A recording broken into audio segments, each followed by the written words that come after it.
کلمہ پڑھتے ہی حضرت عمر نے فرمایا یا رسول اللہ جب آپ سچے، قرآن سچا، اسلام سچا، تو چھپ کے نماز پڑھنے کا کیا مطلب ہے؟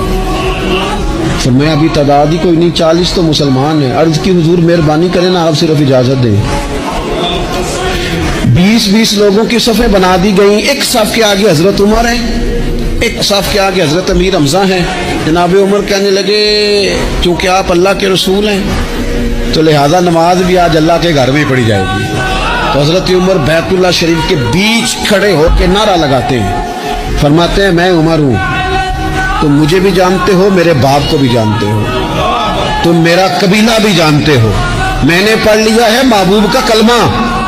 اب جس نے بچے یتیم کرانے ہو اور اپنی بیوی بیوہ کرانی ہو وہ آئے اور مجھے روکے۔ یہ محبوب اللہ کے ہیں اور گھر بھی اللہ کا ہے، تو نماز بھی آج اللہ کے گھر میں پڑھی جائے گی۔